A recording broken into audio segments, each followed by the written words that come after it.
Yo, sorry I sound snotty.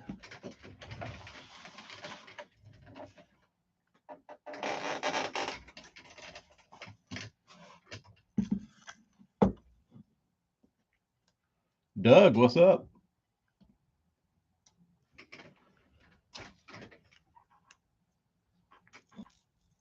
Why is my thing all short? Can't see everybody. Howdy, howdy.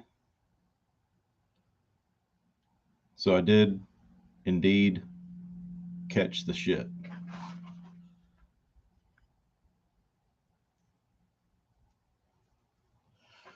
I guess it was inevitable. It was inevitable. Still got the cough. No fever.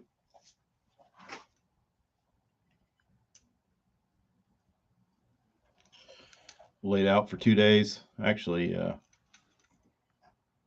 Doug, what are you doing in Bayou Sarah? What made you go to Bayou Sarah? Out of all places.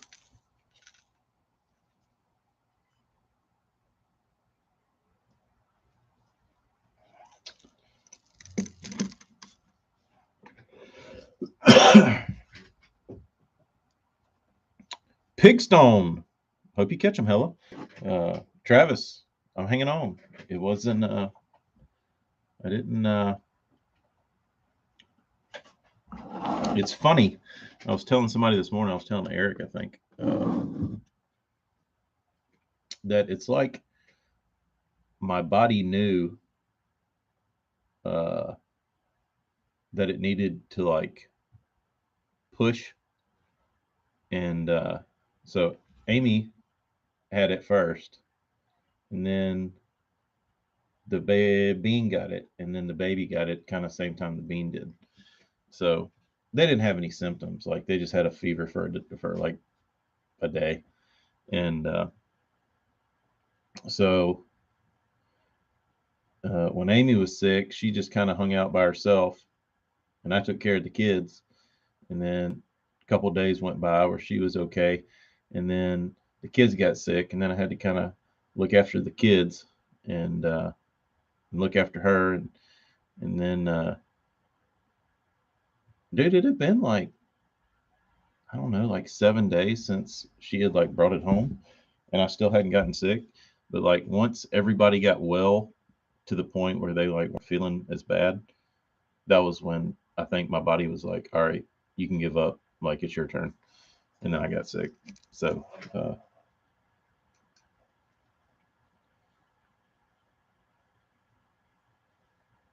which I'm glad that somebody was well during all that. But Doug, that was a smart move. Smart move.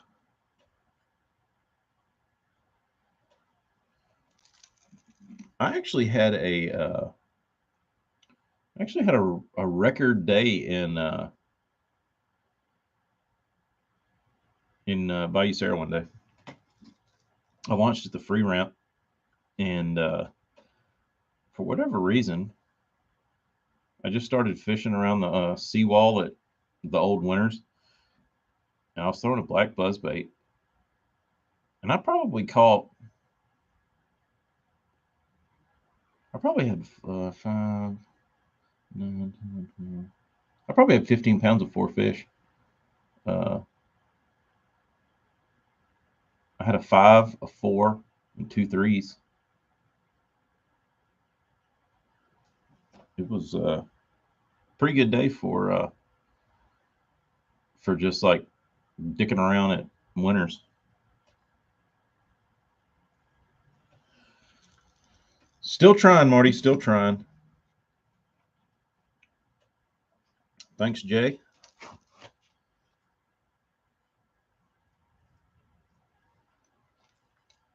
Hella, that just sounds like a fish holding area when you pull up at Pigstone. you know you're going to rip on something. Joey B, possibly what you got? Depends on what they are. I've got an ornery in my old age. I've got a little more picky. Have they been painted?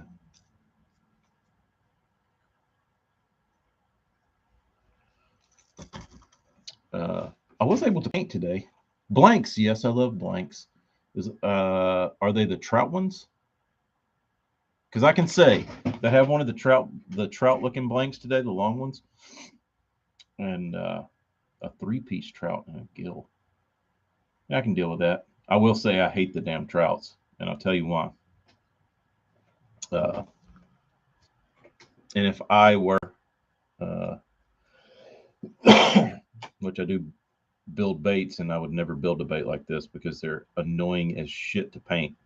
And that is with uh,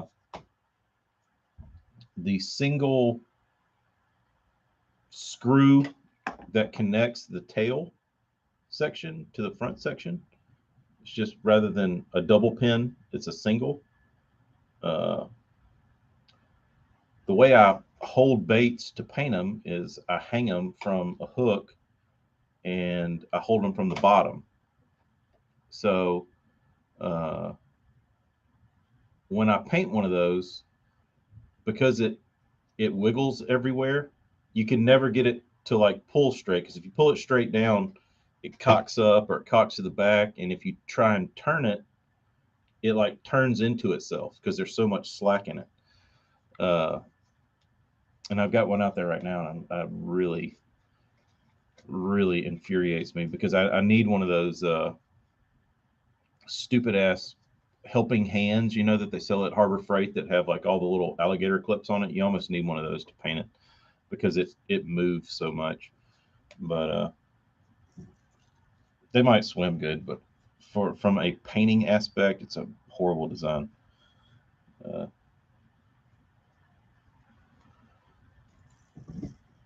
unless you have a million of those helping hands. Uh, oh, sorry, Jeremy. I was complaining about the use of single harness pin joints on swim baits. Uh,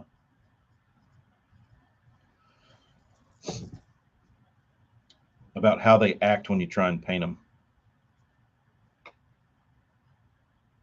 You lost a Chad Shad off your helping hands today.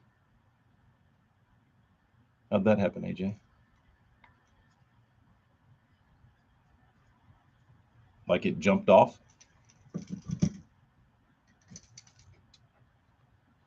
Joey, I mean,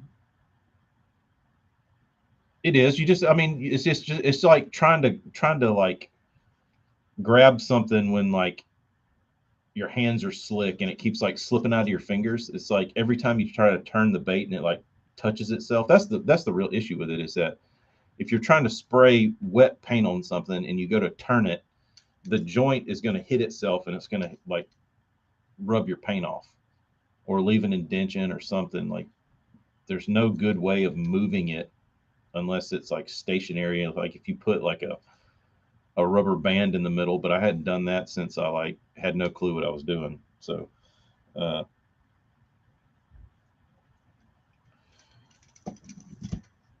I thought about it and I was like, do I need to go back to like preschool and wrap a rubber band in the joint of this thing to keep it from moving? I might have to. Uh,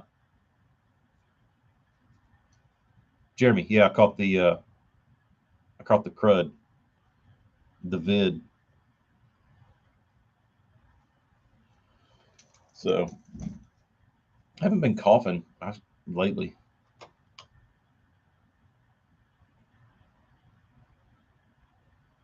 Oh, you were spraying clear. Eee. Don't do that, dude. That's why you don't use those stupid ass helping hands.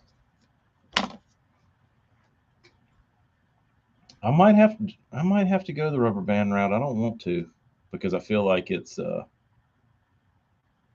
I feel like it's like so elementary, but it might be the best bet for that damn bait.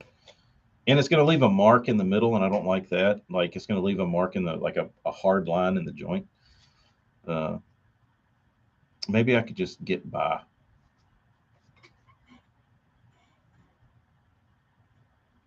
Joey, I've tried that, and I don't trust. I don't because the gap on the tail where the nails go in is so small, like from the end of the bait to the nail hole. Any amount of pressure that you accidentally put on that, they'll. I mean, if there's a microscopic like air pocket in there, it's gonna break, and I don't want to do that. So uh, I've done that before. I mean, you name it. Like I can't. And the other, like I tried to put a. Sometimes I'll put a hook in the bottom hook hanger, and you can control it like that. You just have to put like a big bend in it so it keeps itself off the bait. Um, the I don't know. I think I might have to go rubber bands. But the other issue with that one is it's got those little twisty swivel hook hangers, and then if I put it on a helping hands, it'd still be flopping around everywhere. So the you see a lot of those herring type baits are built like that with the single pins, and they twist on each other. So if you like twisted the bait, all the joints will touch, and like really easy. So uh, yeah, that's the difference in like when I go to design a bait. I'm looking very strongly at how it will paint. Like what I want in painting a bait and how I can paint a bait. Uh, so you'll never see a tail like that uh, because I know what a pain in the ass it is to paint. So I don't want to have to deal with it myself. So uh,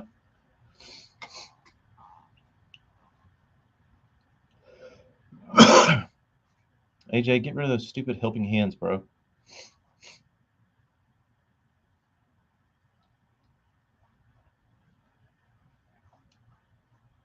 Do the Chads have those?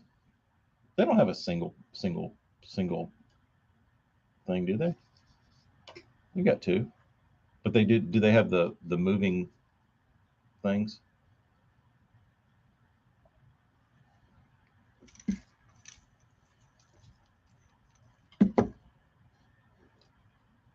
Gambler has a new color called the Vid 19.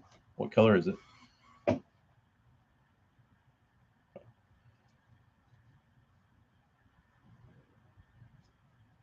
I don't mind the. I don't know. I've never really been a huge fan of painting the Chad sheds either. Uh, I've never, I've never painted one. And was like, damn, that looks good. I've always looked at it and been like, damn, that looks medium. That looks okay, but they get bit.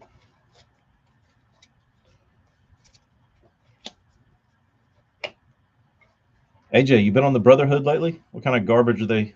What kind of misinformation are they spewing over there? I was able to paint some base today. Favorite swim bait to paint? Uh,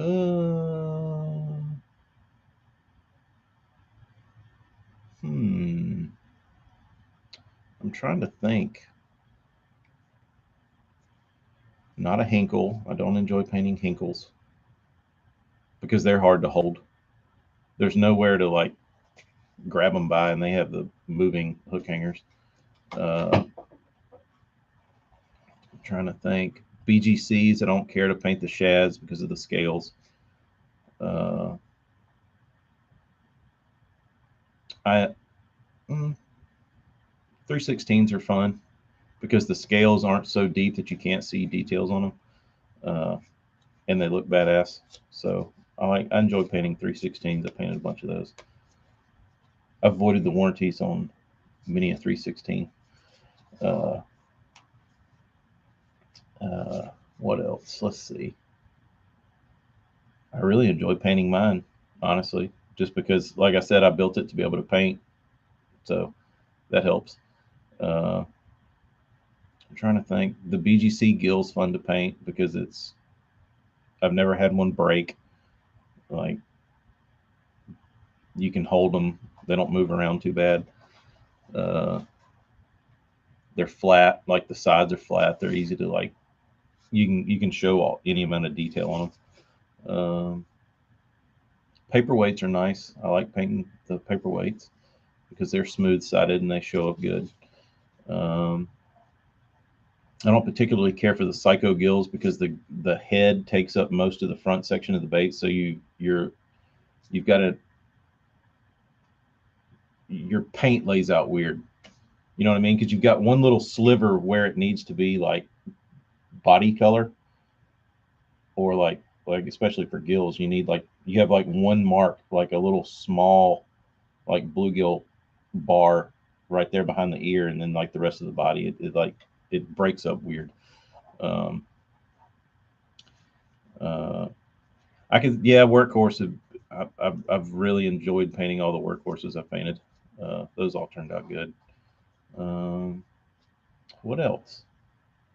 Buka, nope, not a fan of painting those because I have a hard time, and everybody else does, getting paint to stick to them. Uh, I've got one being sent to me that delaminated. That's another story. Y'all have watched me work on those things. Y'all have seen me do lives on prepping those things. So, yeah, it wasn't me. Uh, I just like something that's got a good profile to it and has smooth sides.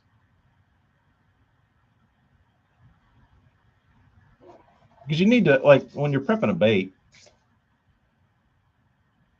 if it's like a super clean, like if somebody clear coats their bait before they mold it, and it's like a super smooth cast, like you need to sand the shit out of it. And if it's got scales or some, indented stuff, like if you're trying to sand it with like one of these little Scotch-Brite pads or something, like it's nearly impossible to get in all those grooves. So that's why I don't. The prep part of it is why I don't like scales. B, you can't. It eats any paint detail. Um, uh, yeah, the strong gill was good, Jay. It didn't. It's got enough. It's got enough detail on it that like you could lay down like a solid color, and it would look fine, and you could still see the real faint like scale markings, and it would look good.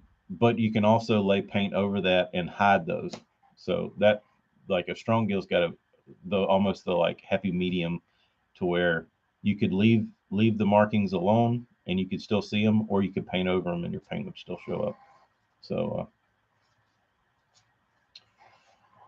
I'm trying to think. I'm trying to look around. Uh,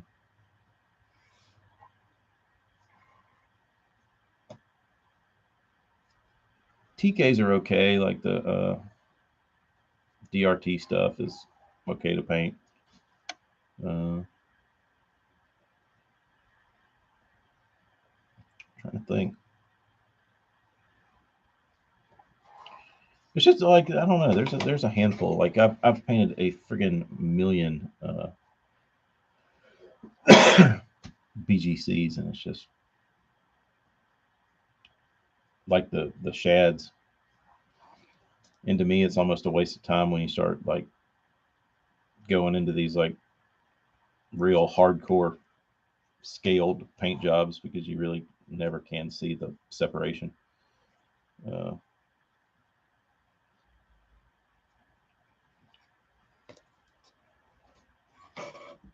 well, here we go. Caught a 3 and a 2.5 off the new Spro Flapper Frog.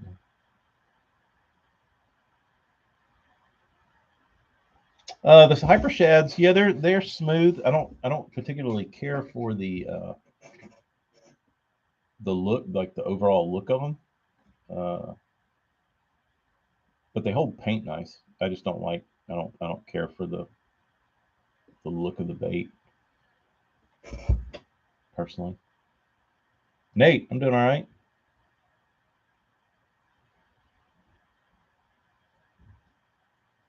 I painted a lot of Piz stuff. Uh, let's see. I don't. I hope my phone doesn't shut down, but I'm gonna try and find this picture. Let's see.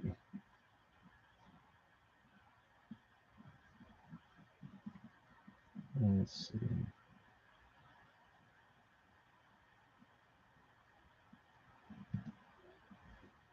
Hold, please. I don't know how long ago it was. It's been a while. Do, do, do, do, do, do, do.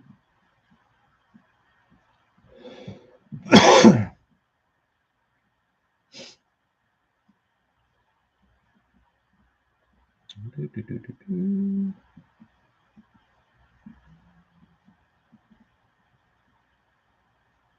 Do, do, do, do, do. Still looking. Still looking. It was really good. Really good. There's another Psycho. Damn, this is a long way away, dude.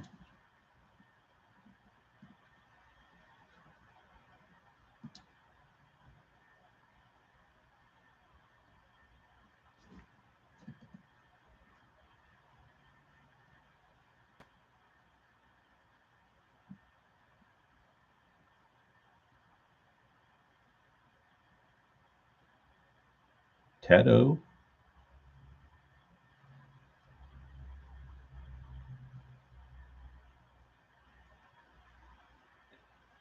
Damn, I don't know where this thing is. No. No. No. Still looking.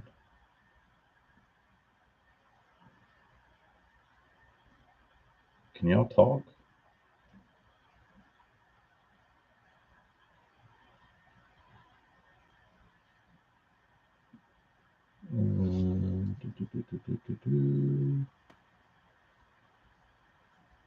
Baby being born.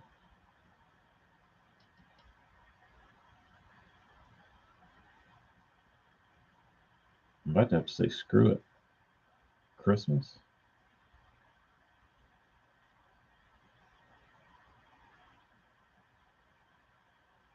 Marty Bates. Hell, it might have been back in October.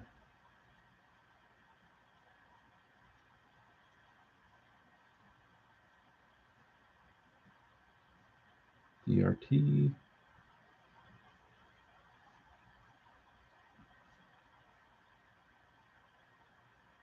Who the hell knows, dude?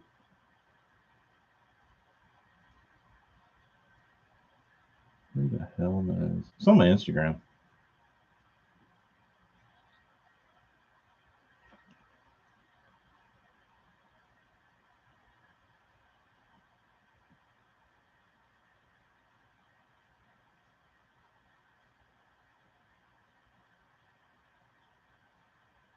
Do, do, do, do, do.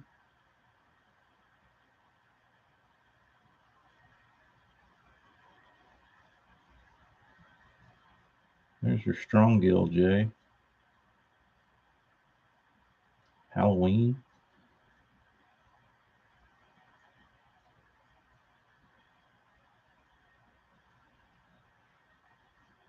My Bates.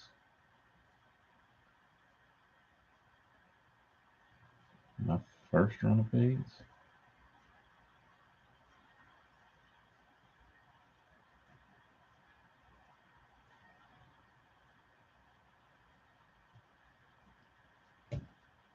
Wow.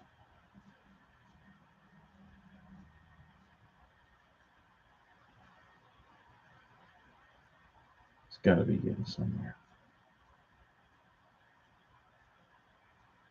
This is pathetic.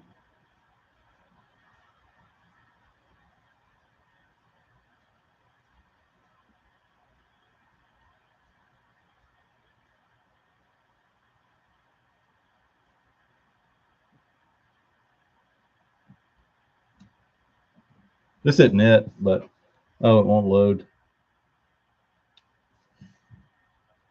Oh, I don't know. Good question. That was a what does he call that? The runt. That was that wasn't the one I was looking for. The one I was looking for was like a golden shiner, but hold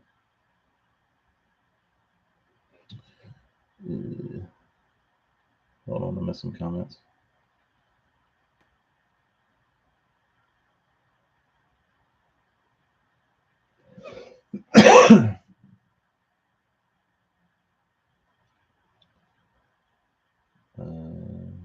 Anybody want to trade a new Corrado 300 in the 4.7 gear ratio, the 6.6 gear ratio? That might be hard to find. I didn't even know they made a 4.7 gear ratio anything anymore.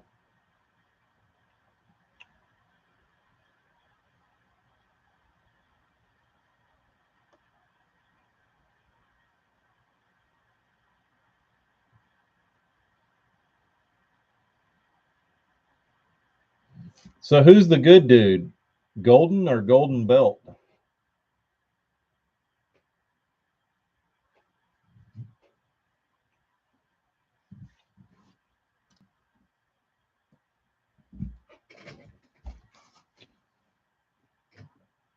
Golden Belt's the good one?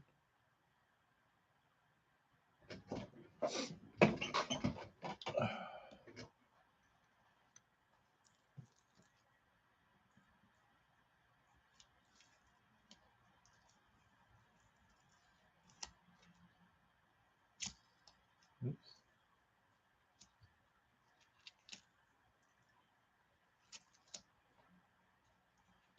Time to unmask. I did manage to Mike Stacy, Golden Belt is the nice guy. Got it. He should probably rename his business. Unfortunate for him, it would probably be in his best interest to change the name. Because I don't think he's such a household name that like it would hurt him so bad right now. But I feel like being confused would hurt him more. Bo? I've been thinking about it a lot, that bait. And I've been I've been tossing back and forth ideas. I've got a little shad that's ready that I haven't shown off yet. But it's small. It's like a herring bait. The big one I haven't settled on a purpose for yet. Like I kind of have one, but it's going to take some doing, and I don't know that I don't know when I get it done that it's going to like people are going to necessarily get it. Like they might see it and say, "Damn, that's stupid," but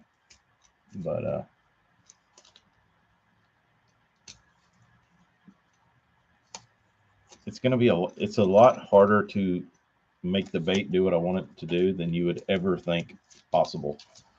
But I'd honestly rather have it on the gill than the shad. I might just do something standard on the shad to get it going. But I don't know. I don't, you know, I really don't want to do just stick a lip in it in a joint and be like, oh, there's a wake, like there. You know what I mean? Like there's a million of those out there. Um, but I've got ideas in my head. It's just making them live is the hard part.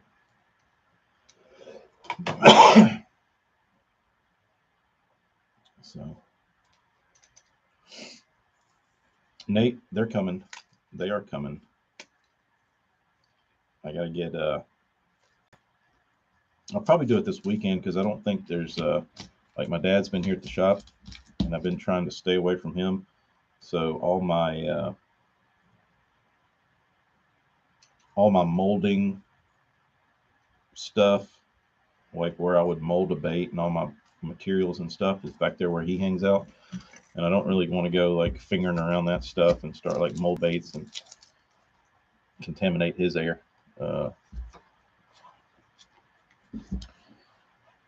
I could do a deep diver. I really, I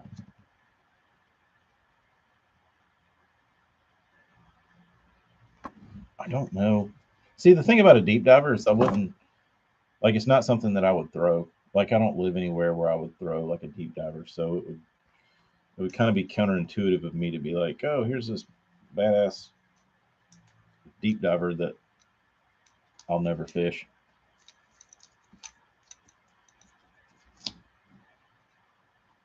But and the other thing that really bothers me about the deep divers is they all look insanely stupid to me. Like no matter how fish catchy they are, like they just look dumb. Especially with the and I have thought about that is that most of these guys I see building any kind of cranking swim bait, you can tell it didn't come from a person that's of the crankbait world because they just stuck line ties and a giant bill in it and they're like, oh, this is good. And I don't necessarily think that if you came from a crankbait building background, that's how you would build a bait. Um, but what do you consider deep, Bo?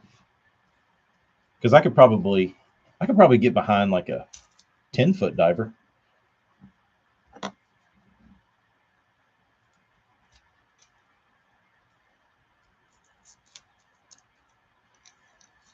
Marty, you probably agree that when you when you typically look at one of these, like the dredger, for instance, it's got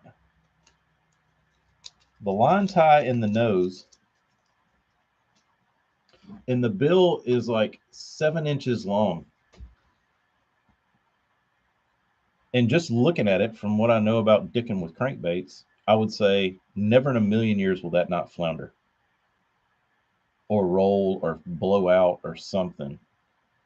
But they do, like they work, and like it astonishes me every time I see that like they're they even dive at all. It really amazes me uh,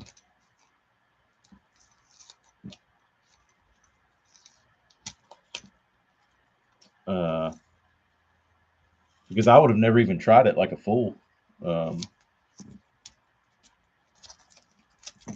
because I would have just written it off as dumb. But shows what I know. How many joints does the clickbait have? Is it a double or is it a single joint or a double joint? Travis, I got a COVID banner on YouTube. What does that mean? Did they give me like special something? Are they going to promote my video for me?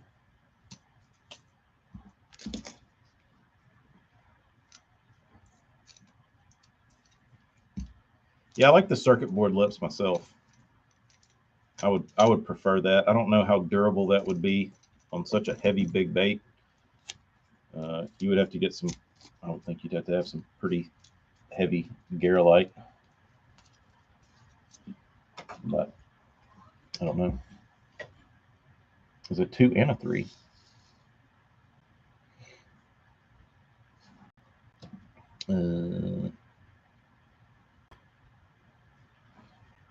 Has anybody thrown a dredger to see, like, will it rip your arm off trying to crank that thing in? Seems like it would.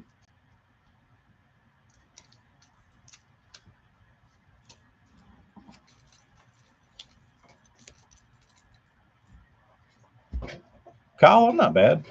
Sound like ass, but I had a pretty annoying cough yesterday, and today I went in there and painted some baits, and I was coughing this morning pretty annoyingly, and it got hot in there. I started sweating, and then I started coughing more because I was sweating and getting hot. So I said, you know what, chill out, go unmask some baits, put some eyeballs on, talk to the peeps, see what's up.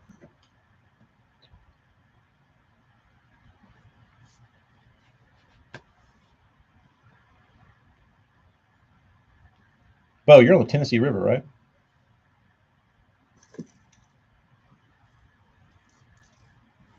Is it like, is it a nuisance to fish, or is it, or do you feel like it's worth it, or do you pull it out and you're like, fuck, I don't want to throw this thing?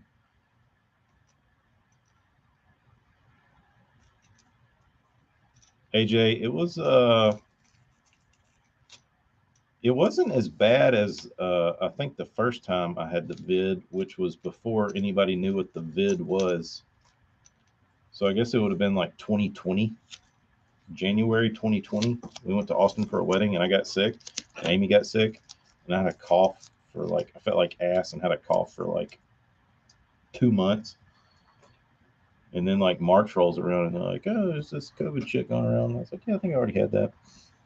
Um,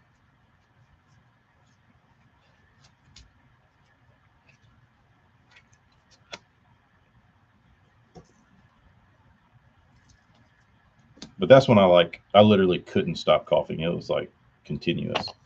Like today, it would go and come, but the more I would sweat because it's 200 degrees in there, the worse it got. So I laid off. Uh,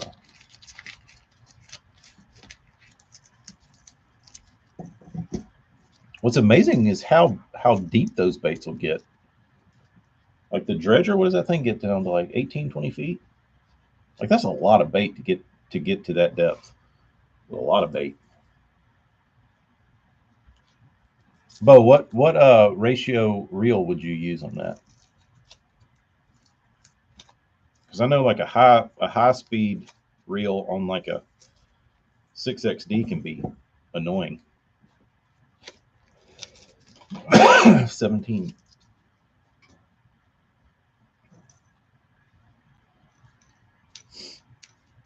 I bet that thing's about to shine.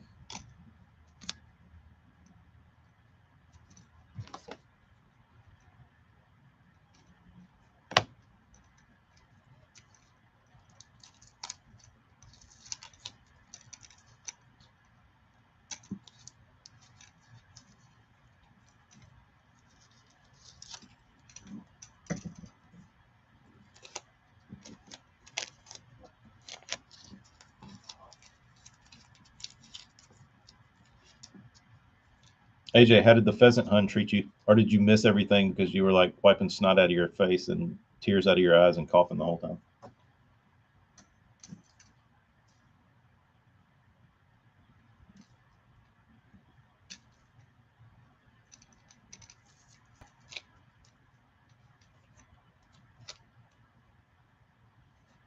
See, that didn't make any sense to me, South Jersey. If you're going to make it slow sink to what depth you want to get to, why not just put a short lip in it and make it easy to fish? if you're gonna make it a countdown. You know what I mean? Like just put a square bill in it, and then you could just like let it sink and start reeling.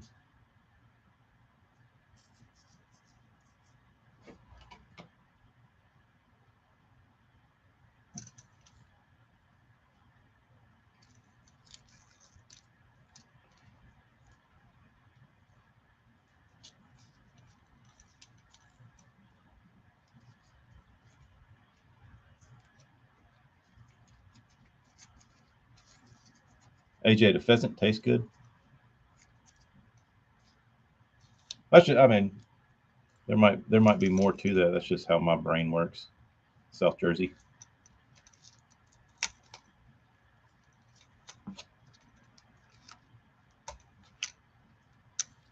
If I could make it easier on myself than not having a boat paddle on the end of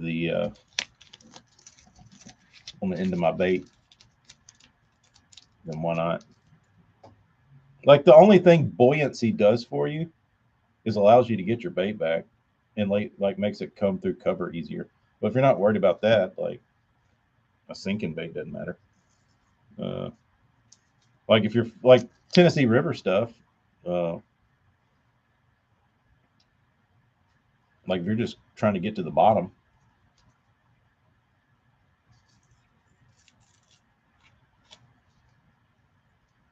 UFO makes a slow sink with a bill.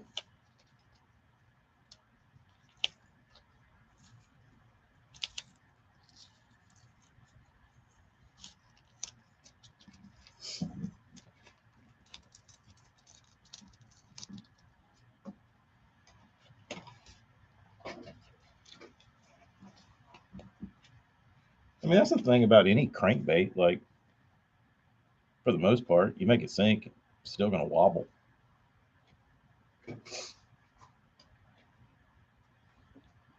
to a degree. It's a countdown crankdown. Interesting.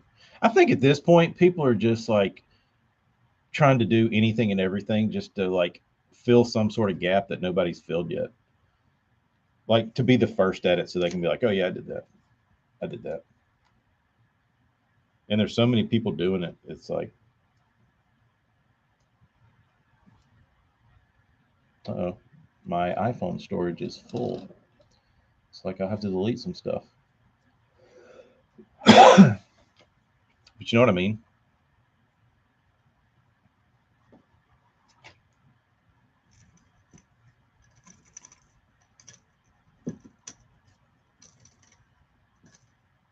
I would like to have a I would like to have a crank down like something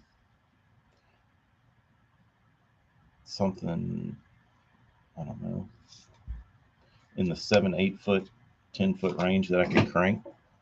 That would be fun. I honestly don't like the way that big baits look wobbling like a crankbait. Like if you throw, I've talked about this before. If you throw a Balsa B3 compared to a Balsa B4, like a Balsa B3 has the most beautiful action you've ever seen in your life, but you make it like an inch and a half longer, and a Balsa B4 looks like total ass.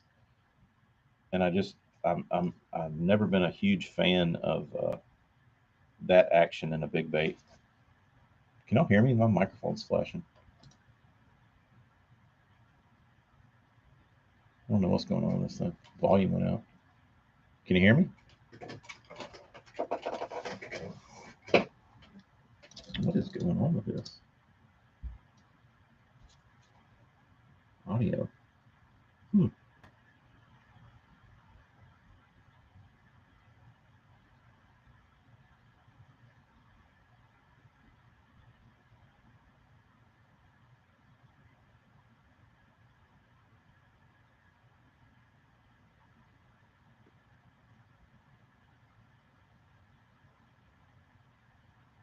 Weird.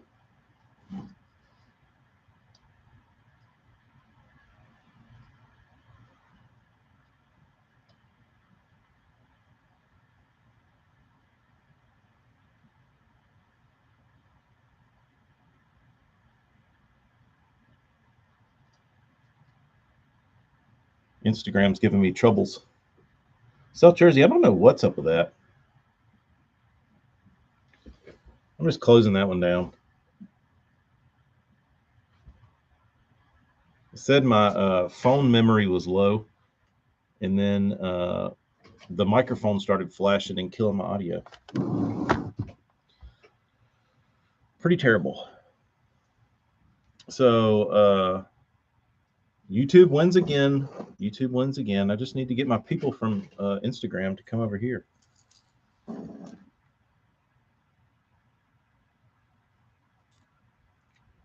This is probably one of my favorite colors.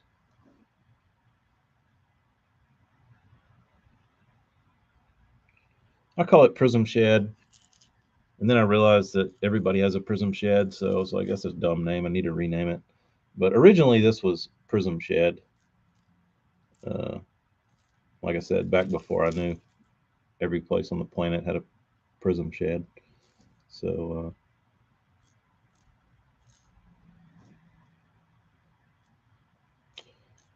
I did a few of these in that color. This color was one I called Tombstone.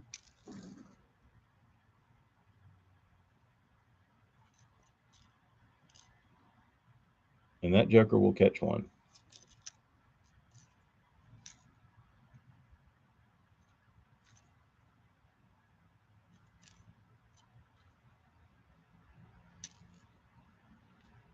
Kind of different. Kind of different. Ella.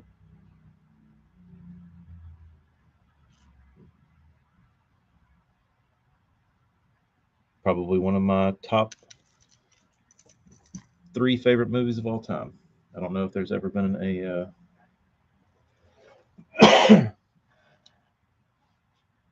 better quotable movie ever. Yeah, these are actually really cool eyes. Let me talk to you a little bit about them.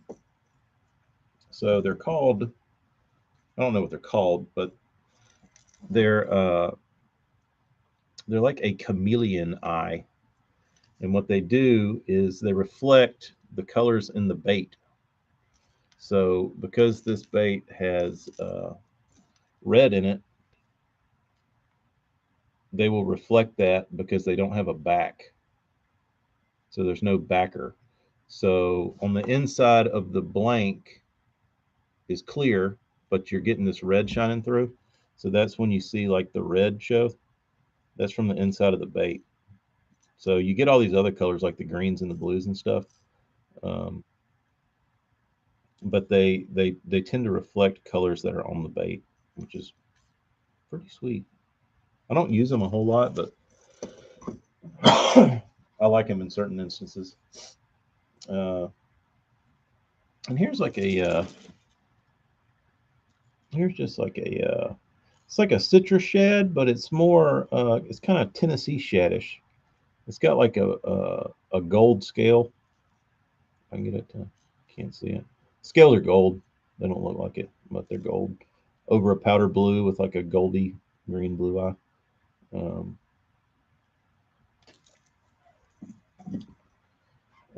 Jay, I don't know. I haven't seen one of Caesar's baits lately. I guess the only ones I've been painting are the old ones. I haven't seen any of his new ones if he's using those eyes. Uh, so,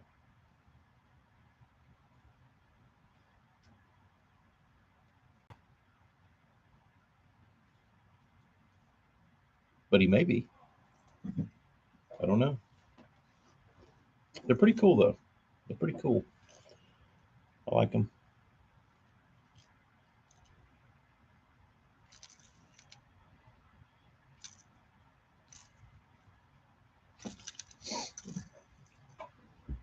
So that's my little.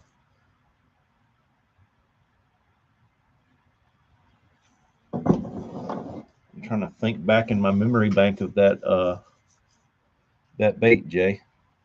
I should be able to remember that. I want to say I have seen those eyes on one of his baits. Was it on like a carp or like a golden something that was like wrapped? It wasn't painted. It was a yeah, it was the shiner. Yeah, I think that's pretty similar. I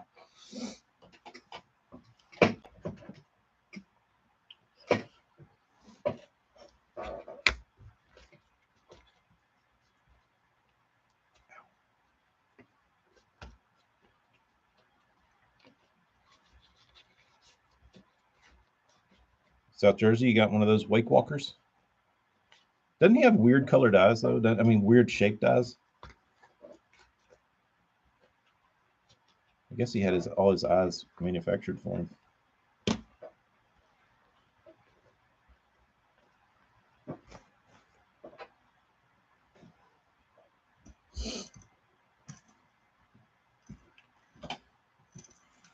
Today was the bean swimming lesson, and I didn't get to go because I would infect people.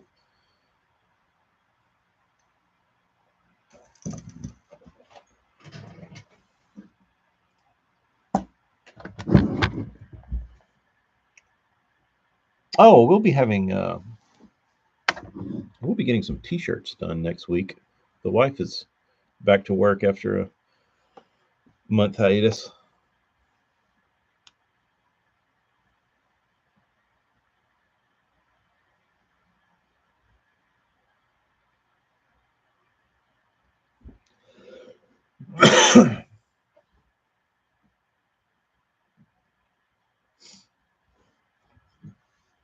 Yeah, YouTube's better anyways, Doug. It doesn't glitch and dick up like Instagram always does.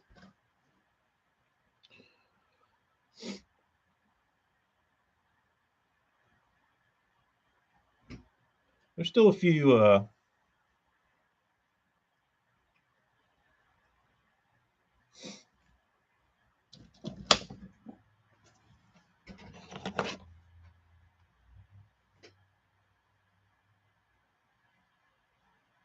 yeah, pictures of the new one.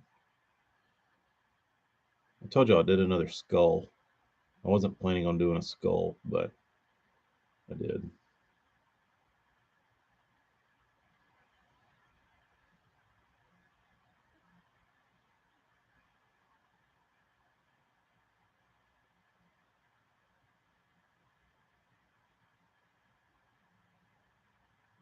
I did.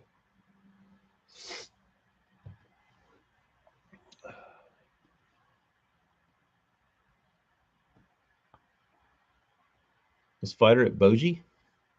Is that how you say that? Boji? Bohi?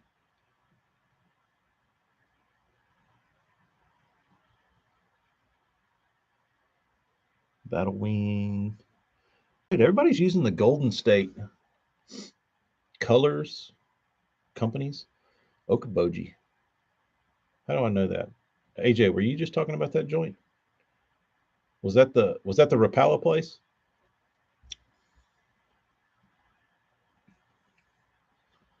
Speaking of fighter, I need to go trim this beard down so I can get my fighter stash back out.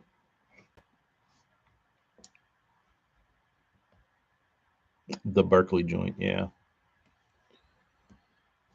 I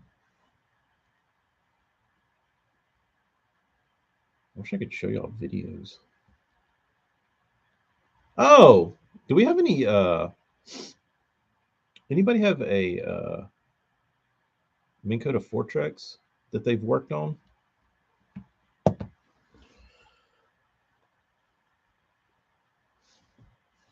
I have a issue with mine, and I've worked on like armatures and all the brushes and all that stuff in like the lower unit and the head and steering cables, and worked on the pedals and all that kind of shit. Like that I've done lots of work on trolling motors. So I'm pretty good at that, but I've never had to really do any work on the mount. But my bushings went out. The pivot bushings went out one on one side of my trolling motor mount, and I got to figure out how to get into that thing. if I'm gonna have to like release that piston and like, or how it's gonna work. But has anybody ever replaced the pivot bushings in their Fortrex mount? Let me know.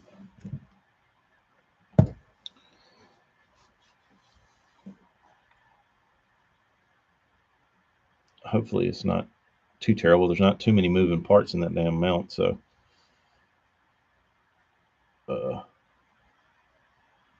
Travis ain't buying a new mount. The thing's $25 part.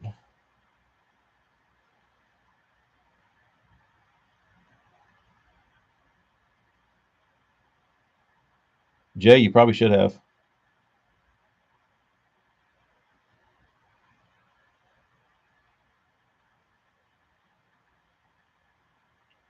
AJ, I don't like. You know how I am, dude. I'm a damn Randy. I'm a block it. I'm anti-technology. I like damn steering cables. I'm a dinosaur. I'm a creature of habit. I like stuff I can work on because if it breaks, I know how to fix it.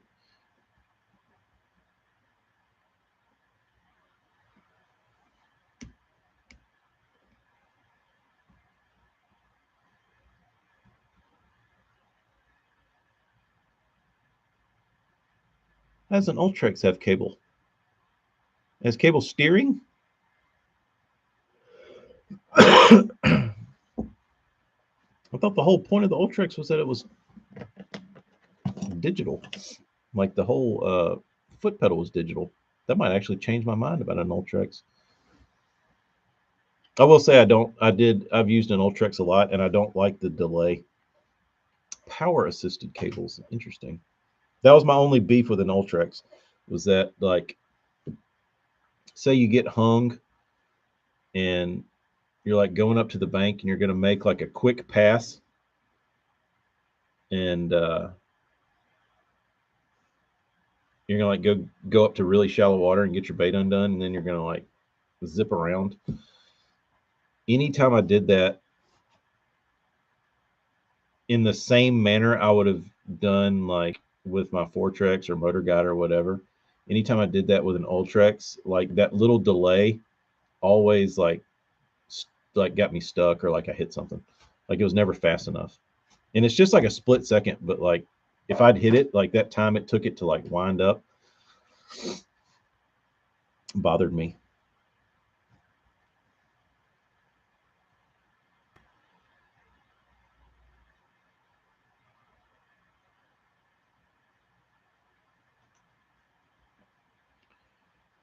I'm like, I guess I don't know. I'm kind of like Brian Thrift. Brian Thrift. He didn't like that. It took him forever to swap over.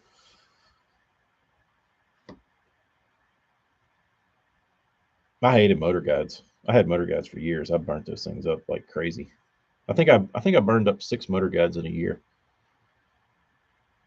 and they just kept having them rebuilt. And the guy I was taking them to was he was very anti Minn Kota, and for whatever reason, like he always like from the time I was younger, I would go into a shop and he would like be working on motor guides, and I'd be like, "What's up with Minn Kota?" And he's like, Minn Kota suck." And then like the Fortrex came out, and that like changed the game. And I was like, "What's up with the new Fortrex?" He's like, "Those things are pieces of shit. Minn Kota sucks." And I'm like, "Whatever." And then like finally, yeah, they were Motor Guide Tours 109s. Um, and I would bend the shafts like I had like a boneyard of stainless motor guide shafts in the back, and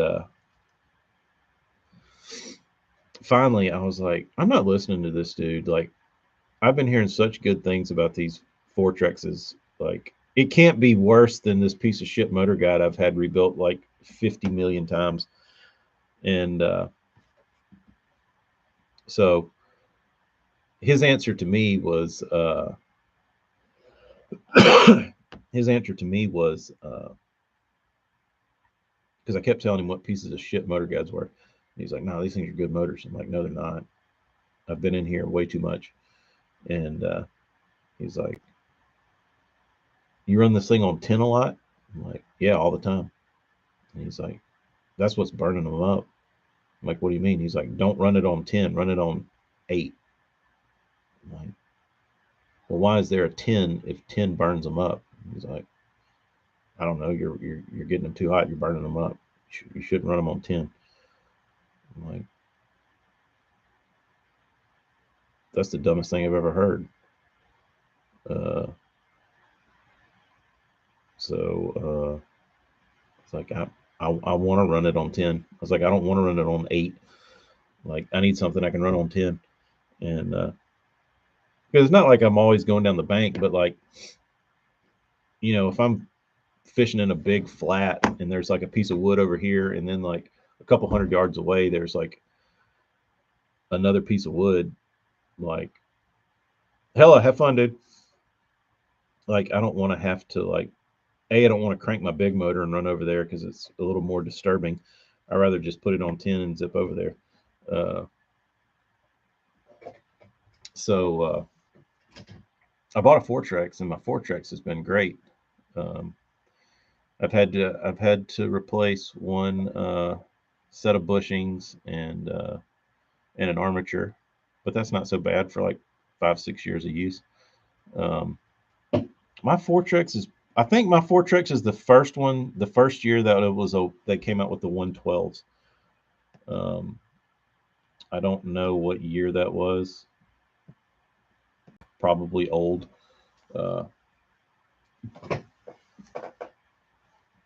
But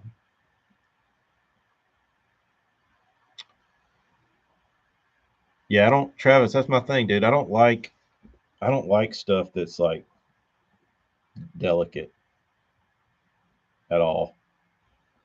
Like, I don't care. Like, digital means jack shit to me. Like, it does me no good if it doesn't hold up. I don't care if it makes me a damn sandwich. Like, if it's not going to hold up, then I don't need it.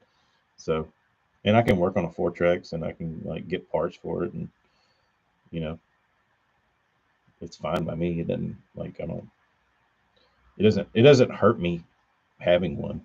You know what I mean? I feel like having something that was like constantly having to be fine tuned would annoy me more than would do me good.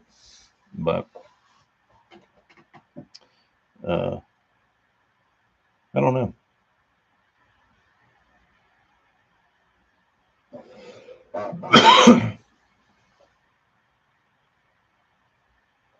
Auto deploy, is that a thing again? That's Auto deploy was bullshit back in 1993 when it came out. I don't know why it's a thing anymore.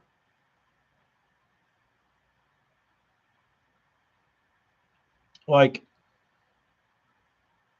I really think the like brushless technology is awesome, and like,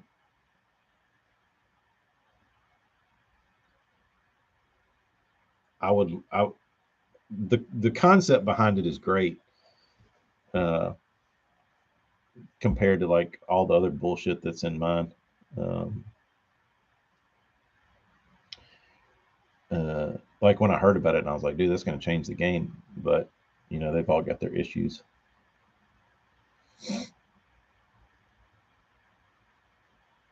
That's the other thing that I found was, I guess you just got to get used to it. But I kept constantly hitting spot lock. Like, when I was just fishing and taking my foot off the trolling motor, like, I was always hitting that damn anchor button, and that would get frustrating. But another thing with like spot lock and shit, you gotta have badass batteries for that, especially if you're using it a bunch. Uh, I guess that's where lithiums come into play. Like, if you fished heavy current and you had like lithium batteries and you could fish all day in heavy current with spot lock, that would be incredible. Uh, like, I could get behind that, but I don't fish that much current, and I fish like a damn dumbass redneck, like, on the bank, trolling down the bank, and I hit stuff like all the time. So I don't need a bunch of bullshit hanging off there wanting to get knocked off or screwed up. Yeah, I'm a simple man. I just need one button that goes.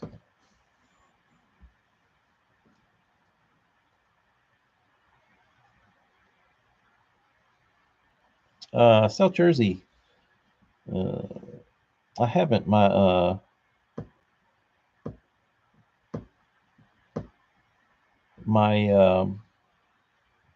my buddy out there in Austin, Texas, David, aka Chorizo Pig, he was big into those twin hooks that he would make with like heat shrink. Years ago, he's big into JDM stuff, and he was into making those years ago for his swim baits and stuff, and he liked them. Um, but yeah, Travis, I think poles are the ways to. Poles are definitely what I need more than a spot lock or anything like that. I definitely don't need spot lock. Um, Poles, I think I would get a great deal of use out of, uh, but I don't see any of the other features of a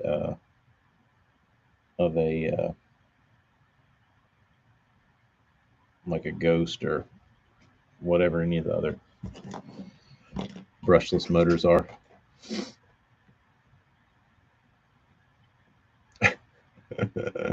Oh boy, oh boy.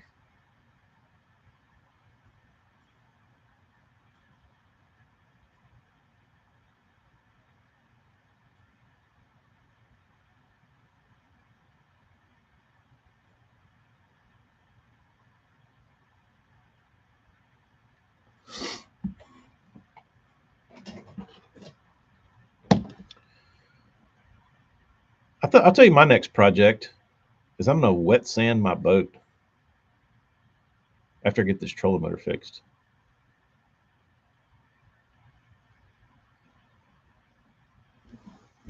I need to find a good set of.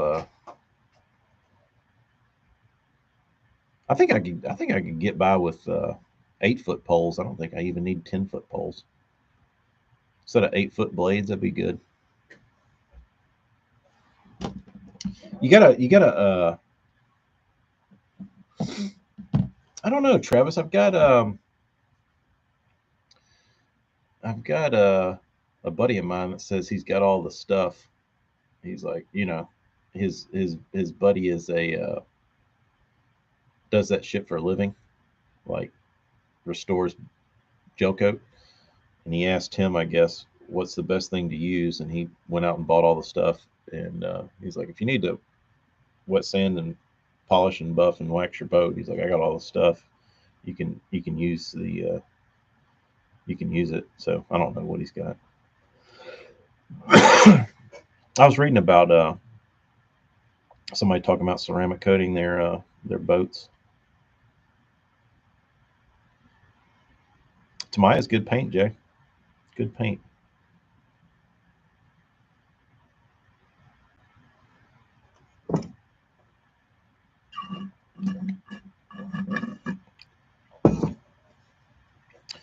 I don't know, South Jersey. I don't feel like I honestly don't get hung up enough cranking that it would that I think I would benefit from having one less hook.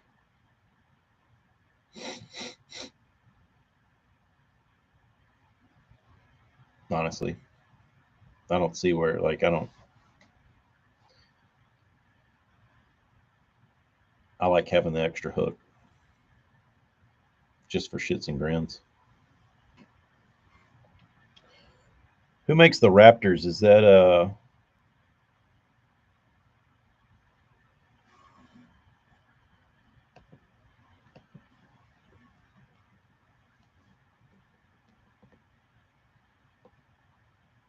Minn Kota? What was the other? Isn't there somebody else that came out with some?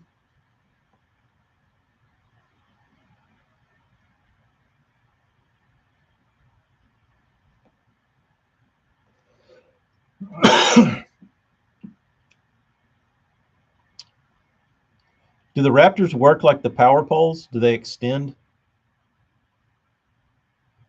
Who made the ones that go down that were like, oh, that's what it was, the talons. Those things were so stupid looking. Uh,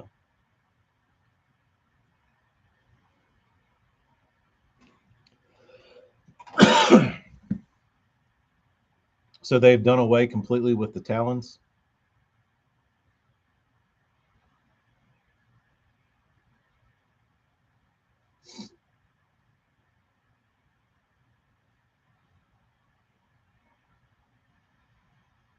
No, I guess you can still buy them. Let's see.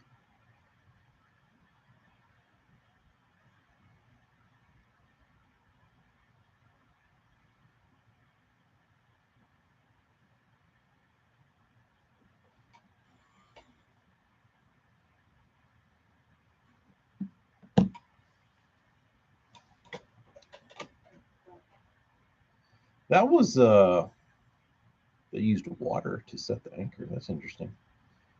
The the talon just seemed like one of those things that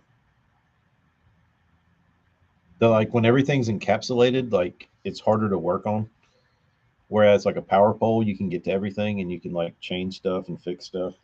That's typically what I look at when I'm trying to like buy something, is if I can work on it. Because most of the time, uh, in Alabama, everywhere I fish from like the middle part of the state, like central Alabama, there's nothing. Like there's not dealerships. There's not like you have to drive like an hour to get to like a Walmart. Uh, so you typically need to be able to like work on your shit and like have spare stuff. So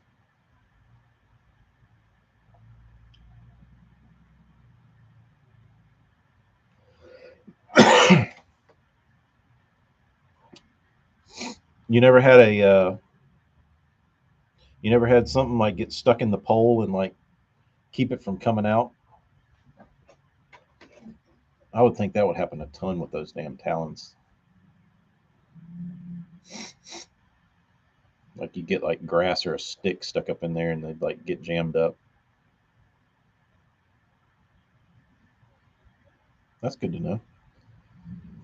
That would have that would have that idea would have scared me away from them initially.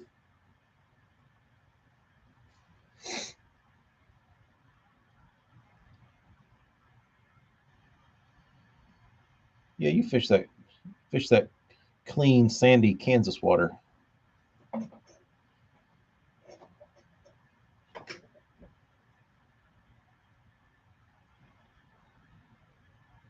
It's I need something new to come out so people start taking their shit off and buying new stuff. Like it usually, if I would have been paying attention, like when the blades came out, or whenever like PowerPole releases a new product or Minn Kota releases a new product, there's always those guys that have to have that stuff, and they're like, I don't need this. I don't need this old shit, and they like go take their old blades off and get like, the Raptors, and just like dump their power poles for nothing. Uh, there was a guy out in Austin that did that. He called me and he's like, "You want a set of power poles?" I was like, "Yeah, how much are they?" And he's like, "I don't know." And then he called me back and I was like, "What's the deal with those poles?" He's like, "Oh, I bought them." I'm like, "How much you want for them?" He's like, "Oh, I'm putting them on my boat." I was like, "What'd you ask me for?" He's like, I don't know." He's like, "Dude wanted $1,000." I was like, "For both of them with pumps and everything?" He's like, "Yeah." He's like, he just wanted to get new ones. I was like, "Wow." But uh,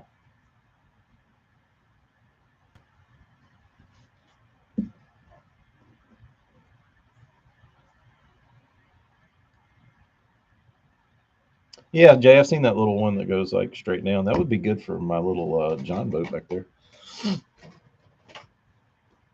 Got a new Instagram message.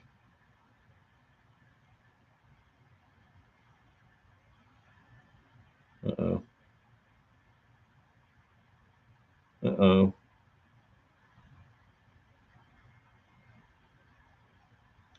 Is Mickey releasing his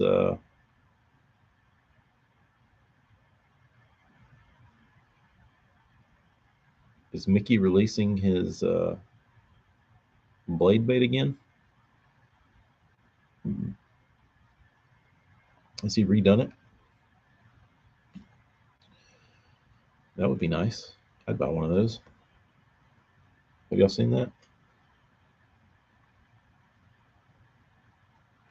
Come on, Mickey.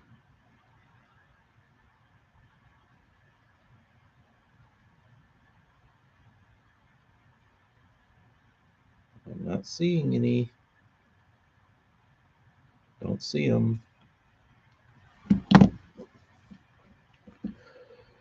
Oh, I guess I got a lot of boat restoration to do before I get to poles. Carpet for one. My carpet's gone to shit. And I was gonna get my boats reupholstered. I mean, my seats reupholstered. But when I dug into that, the people who make the seats for Triton, they have like a 18-month backlog or something. Like if you want your seats reupholstered, you'll get them next year, and you have to send them your seats. So you have to be seatless in your boat for like 2 years or a year and a half. Like who wants to do that? What do you do?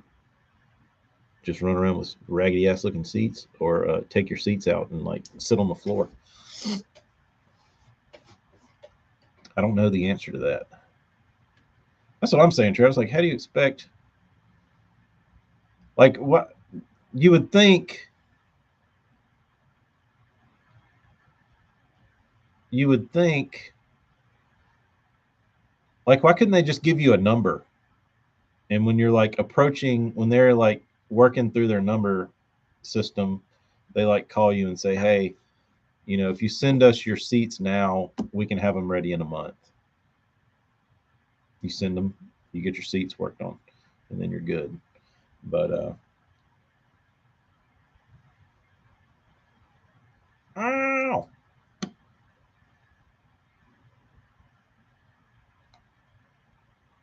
Kyle, what's up? LeBrock seats. Let me look these up.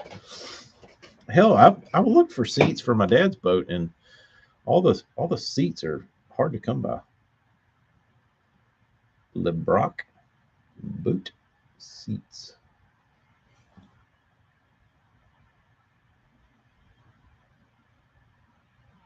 I hear you, Kyle.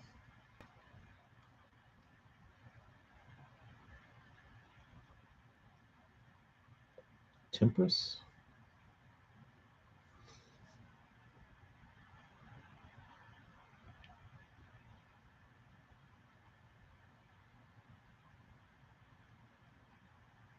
LeBrock.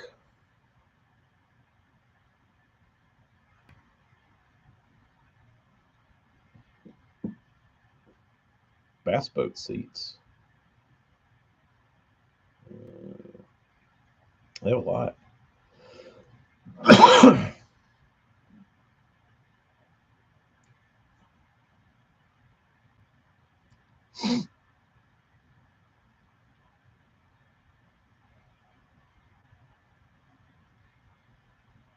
They're not terrible looking seats.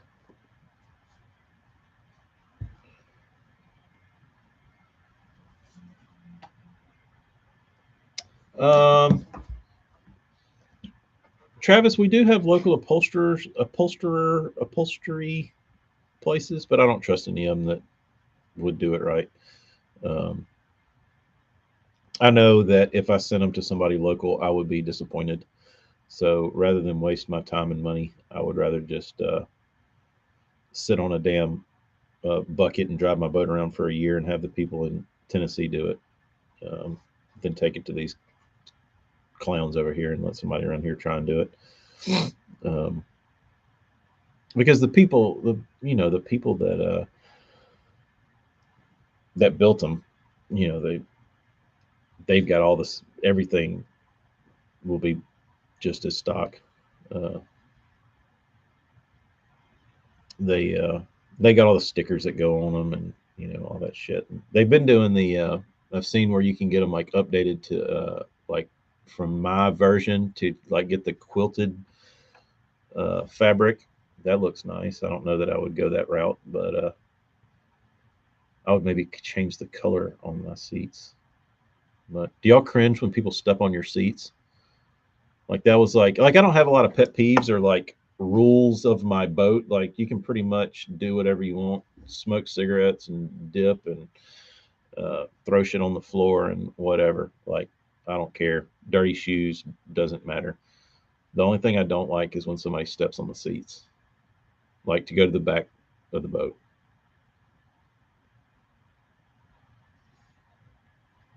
That drives me nuts because the seams are going to pull. Like they can't handle it. They sit out in the sun. They get cooked, and my seats I will say lasted longer than average for sure. But here lately they've just been going downhill real quick. I kind of like the shredded look though, and I say that because growing up tournament fishing in Alabama, uh, all the guys that seems like they were badasses all had raggedy ass boats. Like all the dudes that were just stomping everybody usually weren't the guys in like the brand new bass boats with like that were like perfectly polished and waxed and like pristine. They were all in raggedy ass boats that like the gel was faded on and like the seats looked like shit and like the carpet was like ripped in half and like those were the ass kickers, not the shiny boat guys. And for whatever reason, I always liked that.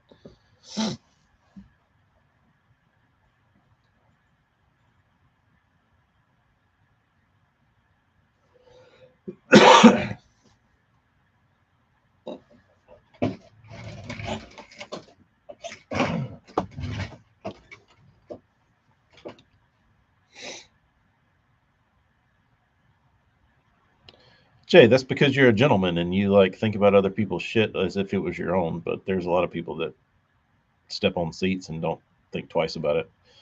Uh,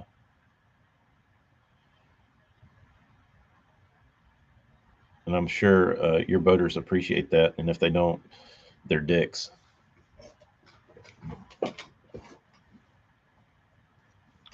But it doesn't like it doesn't sound like much. Like don't step on my seats. But like over the course of the lifetime of a boat, if like nobody that was ever in your boat stepped on your seats, like it would go a long way for the life of the seat.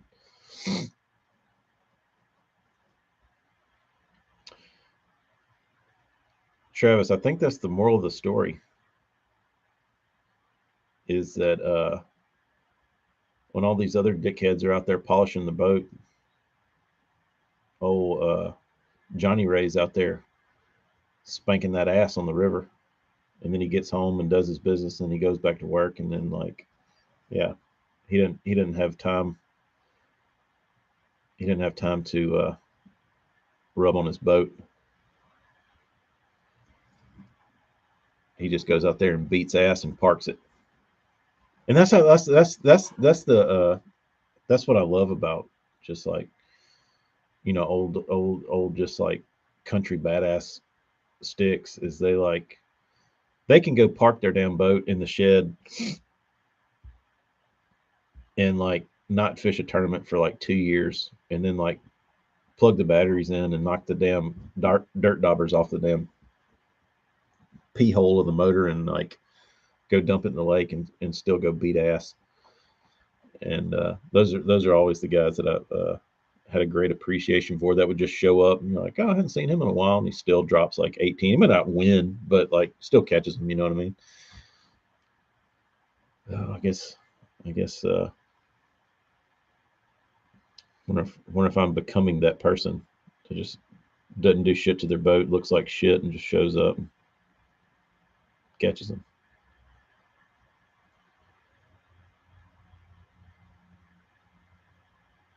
Rich, what's up, dude?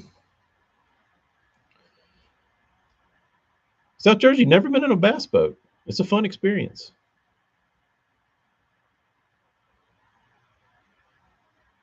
That's all it is. They show up, get their money, go home, park that son of a bitch till the next time. I feel bad because like I've got a really nice boat, but I don't have anywhere to keep it, like to where it's protected. Like I don't have a garage, and then I had a nice like travel cover that came on it, and we had a hurricane, and I like strapped the cover down on top of the boat during the hurricane.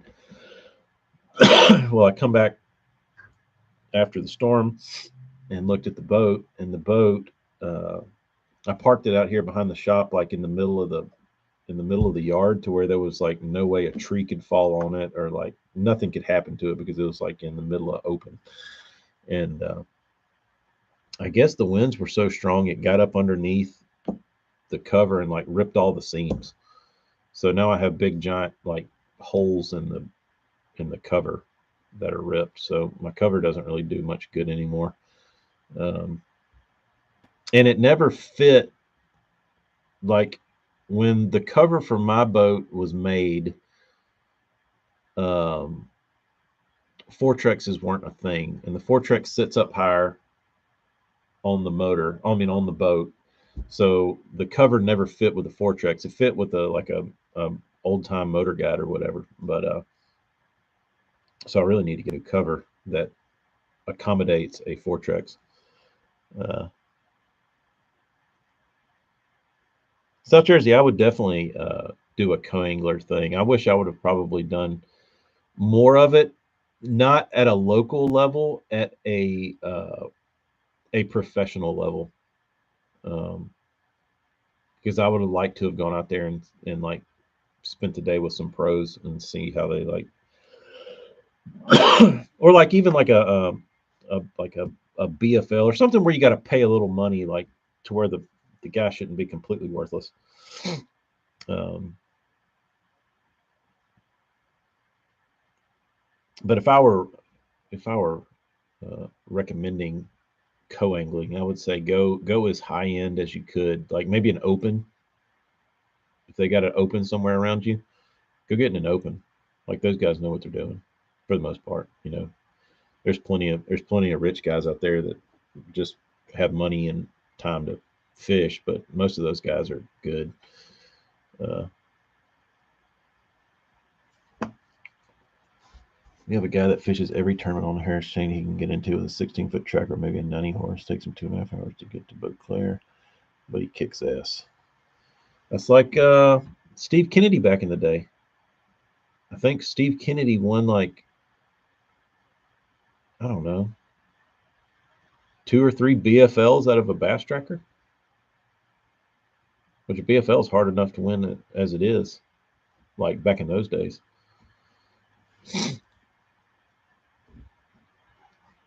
Travis, I can believe that. I was almost a statistic over a rich guy not being able to drive a boat.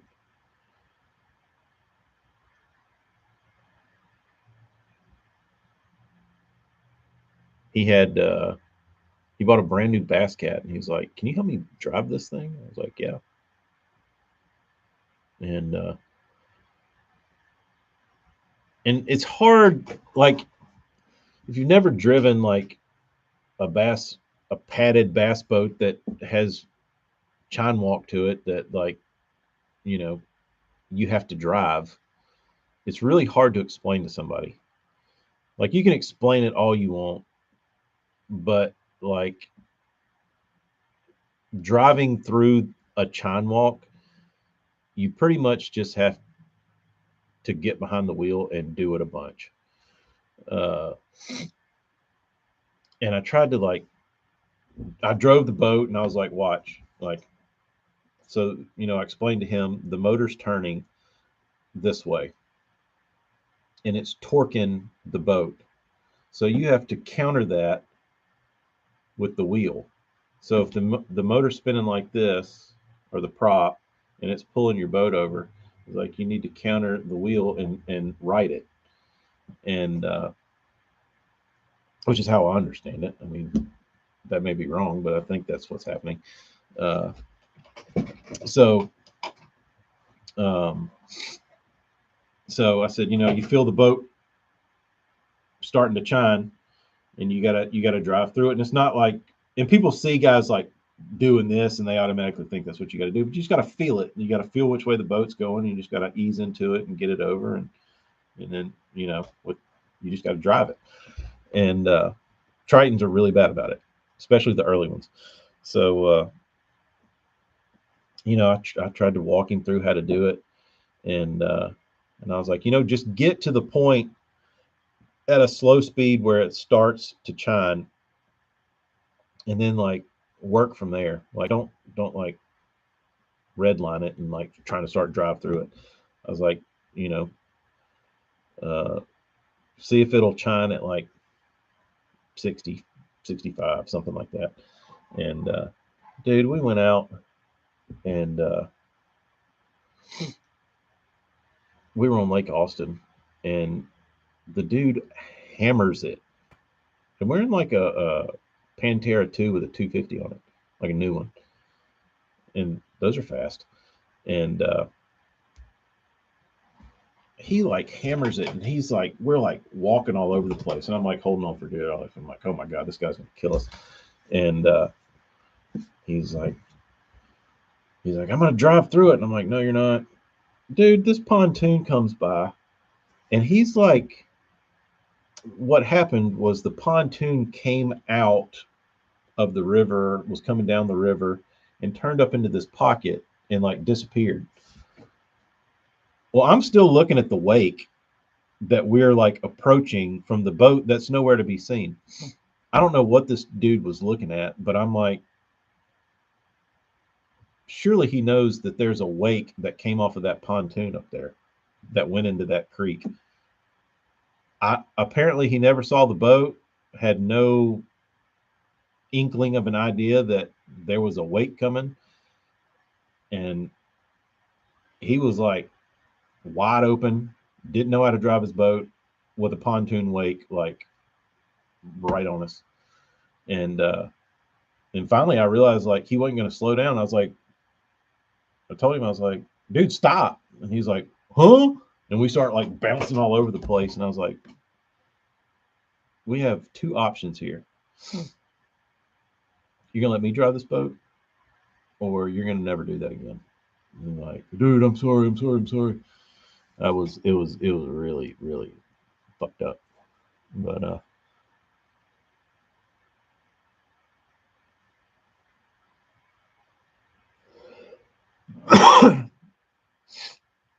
Travis, yeah, that would suck. I fished I fished as an observer to a guy at Kentucky Lake, and it was really rough at the mouth of Big Sandy under the bridge. And we came out of the boat ramp and went under the bridge, and we're like going south, and I guess it's north on that lake. I don't know how they do it, but we're going towards New Johnsonville, and we were in like a 21 foot Triton X2, and dude, we got out there in the river, and we took off, and we had been on plane for about 2 minutes when we speared the first wave. Water ran down in the bottom of the boat. The second one we speared knocked his pedestal seat off the front of the boat and went flying over our heads. And then the third one we speared, he lost something else on the console. I don't think it was a graph, it was something. And I was like, dude, if you keep this up, there's not going to be anything left of this boat. And I was like, do you need me to drive? And he was like, no, I'm just going to go in this pocket over here and wait for it to calm down. I was like, that's probably smart. And it wasn't even that rough, but like that dude, he panicked and just like, I guess once we speared that first one, he was like, ooh, it was pretty wild. Uh,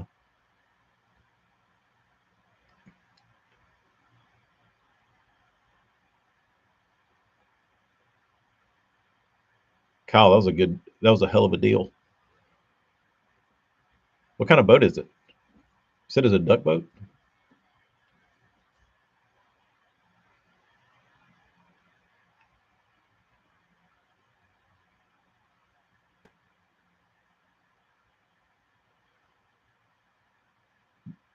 The guy who won the co-angler side of our state tournament is 89. Wow. Tells all his boaters that he turned off Jimmy Houston's boat and he isn't afraid to turn off yours. I mean, that's true, dude. They should make a kill switch for passengers.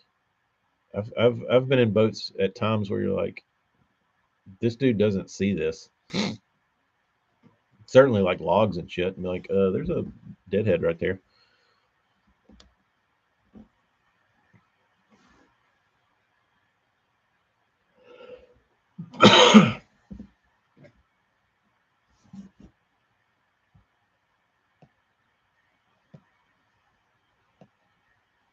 I'd like to see the Great Lakes when they get rough. I don't want to be too far out, but I would like to see what those guys deal with, like what they drive through.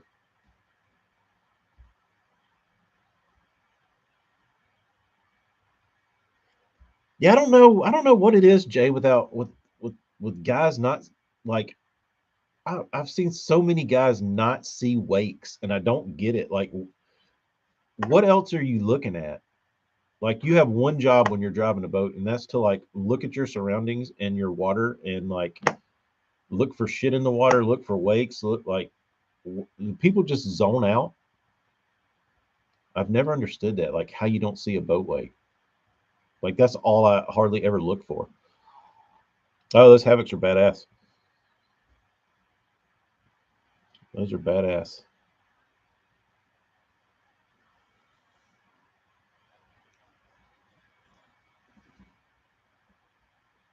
I gotta come down and fish on Okeechobee.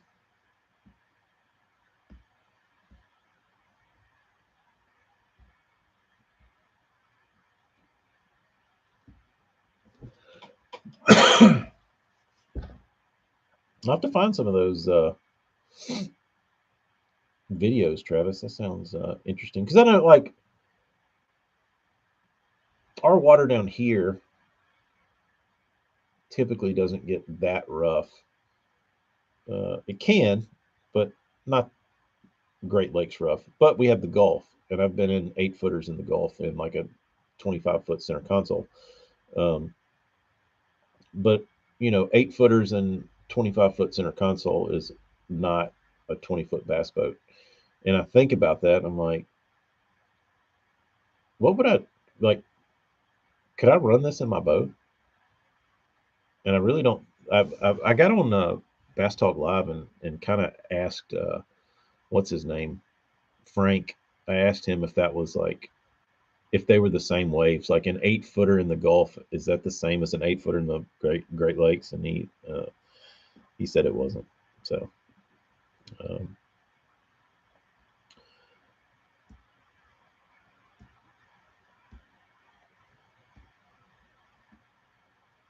sold it to him 2 days later. How about that shit?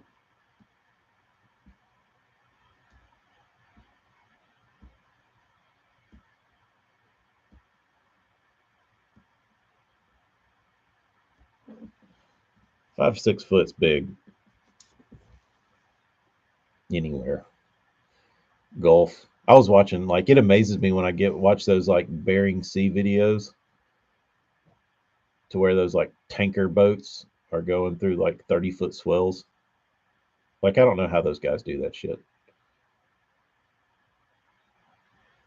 I don't know how they do it. The problem with the waves here is they get short. Like they get stacked together and you get it just beats your brains in. Like it seems like on those northern lakes you can ride them and you can go up and you can like tactfully drive, but like here they just get tall and short and they just like you can't ride like you can't get on top of them and really ride them because they're too big for that. They just beat you to death. Later, Travis. I'm about to get out of here too.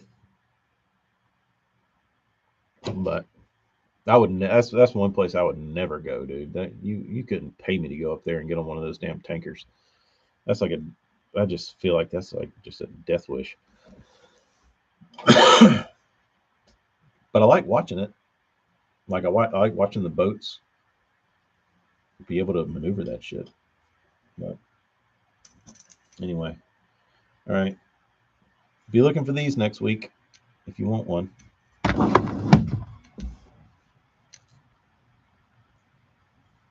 Probably need to rename this one.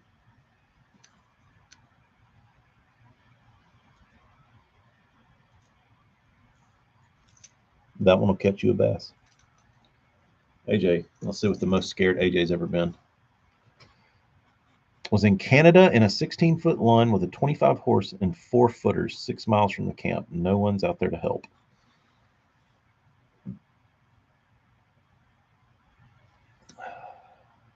16-foot line. Was it a tiller? That would suck. To have to maneuver that shit with a tiller.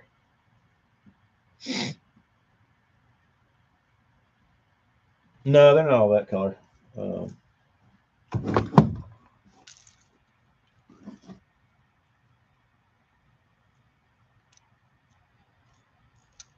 There's that one.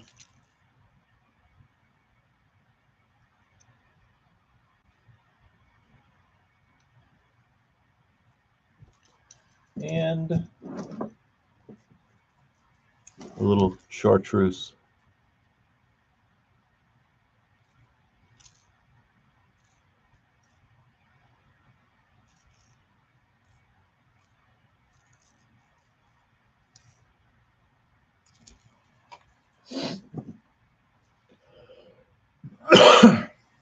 Bench seats. Gross. But you made it.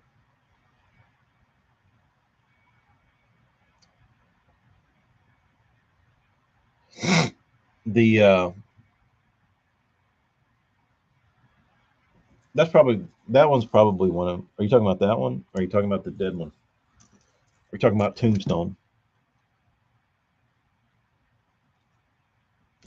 Both of them are. All of them are really good. Uh,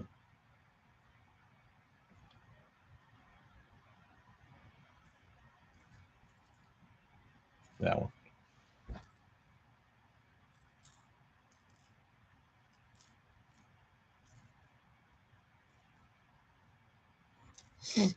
Um, I'll have to tell y'all my near-death experience on a boat down at Dolphin Island. One day, I wasn't behind the wheel. I've never been. I don't know. I don't know that I've ever been scared behind the wheel. Uh, as a passenger, yes. Uh, South Jersey, I can tell you something about the second color. Uh, Gentleman was throwing it this past weekend, and he said I was throwing it. I caught 20 on it, and I broke the bill. I said, okay. He said, I tried like 10 different crankbait colors. He said, I could not get a bite on any color but that color. I said, really? He said, yes. I think he had somebody in the boat with him, maybe, and they were trying like other stuff while he was fishing that one. And he said, for whatever reason,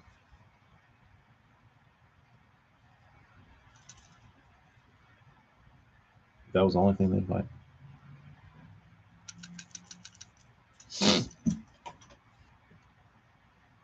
Uh, Jay, yes, I can tell it right now. Um, Legitimately scared, yes, it was. But I prepared for it. So my buddy Will was the captain of this vessel, and this vessel was a about a 16-foot stump jumper, fiberglass boat, pretty narrow, not a large craft by any means. Um, and we were at Dolphin Island at this little like shallow place called the Shoals. So you run over the ship channel, and you get out kind of the open water, and there's just like shallow water that you can get out and wade and do shit, and it's called the shoals. And anyway, so it's me, Will. Will's big. Will's like 6'3", like 260 or something, big. Um, so we've got him, me. I'm 6 foot 200. Uh, so we're already, me and him are probably pushing the limit of this boat. Uh, then we got his buddy, and then our other buddy Carl. And Carl has not been to sleep yet. He's been out at the bars all night, and he came from the bar to the house and got in the truck and rode to the lake. So all Carl brought was a case of beer. So Carl never stopped drinking, and we go, and we get out, and it's pretty calm, and we're dicking around, and I'm looking at the skies, and it's like getting it's looking fucked up, and I felt like a cool breeze hit me in the face, and I was like, "Gee, that's not good. That's storm cool. Like we're about to get our asses blasted." And I was like, "Yo, Will, we need to get out of here." He's like, "Why?" I'm like, "You see that cloud right there? So you feel that breeze?" I was like, "We're about to get drilled, dude." I was like, "I don't want to be out here in the middle of this shit." And he's like, "No, we're good." And I'm like, "No, we're not." I'm like, "Trust me, we're about to get blasted." And he's like, all right, we'll go back." About that time, he hooks up, or somebody hooks up. His buddy Caleb hooks up, and it's not like a damn pecker trout that you can reel in 2 seconds. It's like a 20-pound Jack Crevalle, and they're like hell bent on landing this damn thing.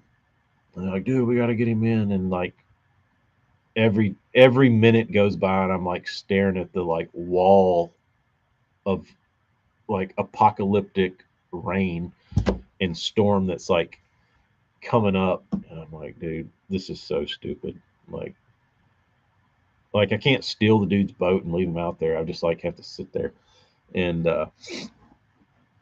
so finally they get the stupid fish in, and we like take a picture of it. I'm like, "All right, can we go now?" And they're like, "Yeah, yeah." So I put my life jacket on that I brought with me, and dude, as soon as we're like getting our shit in the boat, like the storm hits, and it's bad. Like we're talking like instant 25, 30 mile an hour winds, like lightning popping everywhere. It goes from like slick calm to like 4 footers like that. And we're in a 16-foot boat with 4 people in it, so we've probably maxed out the weight by like 400 pounds. And I'm on the front wearing my life jacket, and our buddy Caleb's up there sitting beside me, and he looks over at me and he said, "Where'd you get that life jacket?" So I brought it. He's like, "You're a smart son of a bitch." I said, "Yeah, I figured we'd be in some bullshit like this." And so it's like we're like going up and down, and I'm looking at the back of the boat, and we're like taking some water over the front, and and we're trying to get Carl, who's in the middle of the boat, who's wasted, still drinking.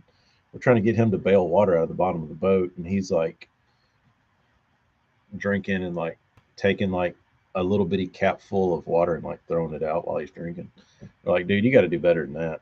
And I'm looking at the back of the boat, and like Will's sitting on the side driving the motor, and the side of the boat is underwater. Like the corner of the boat where it like meets the transom, like the side to the transom, like is underwater. I'm like, "This ain't good." And we were going through the ship channel, which is probably like 60 feet deep or something. I don't know. And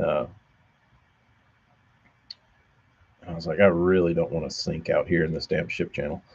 And so we keep going and we keep going, and then we're like taking waves over the top, and the boat's getting heavier, and like we're taking on more water. And I'm like, dude, we're fucked. And about that time, we hit a wave, boom, and when we come up, it throws this rod over the side of the boat.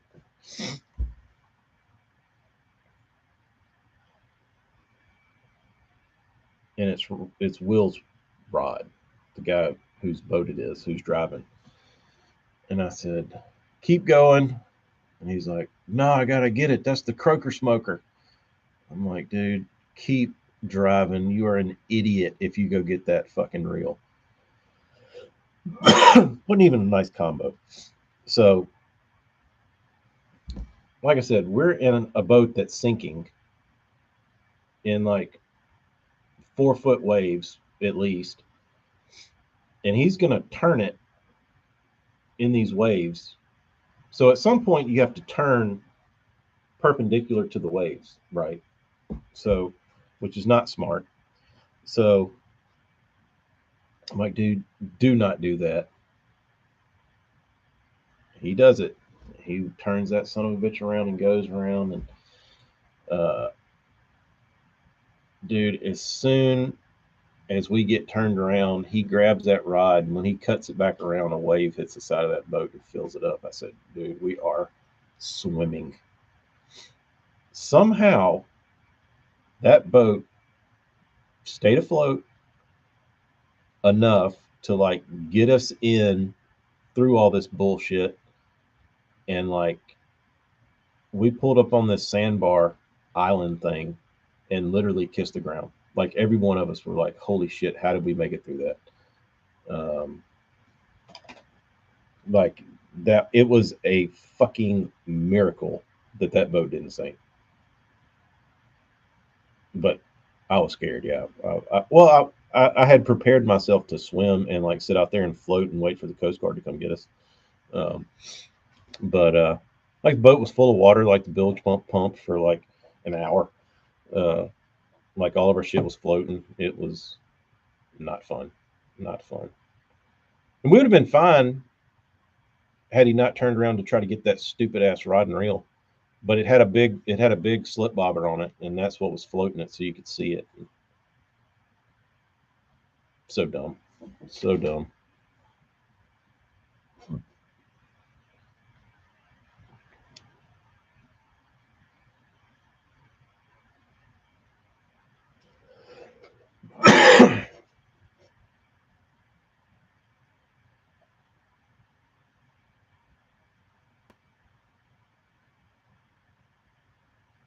Jay, it wasn't an ugly stick, but it was pretty close. I mean, it would be like, it was maybe $100 combo, like, not worth going back for. I mean, if it would have been a $200 combo, I'd let it float. $400, it wouldn't have mattered.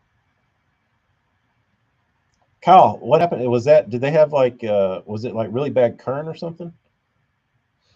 Because I was listening to Steve Kennedy talk about like the tail race current up there at Pickwick when he was up there, and he was like, he mentioned that he wouldn't be worried about falling in with the life jacket on.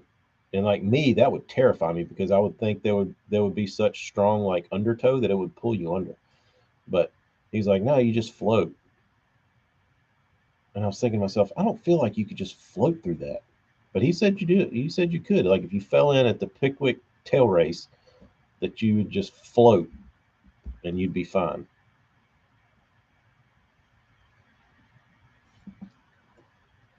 I don't know though. But he said he's got a lot of experience in like whitewater rafting and stuff, and he'd done it a bunch. So I don't know. Who knows? Anyway, all right, I'm gonna go to the house. Y'all be good. Thanks for sticking in. See y'all next time.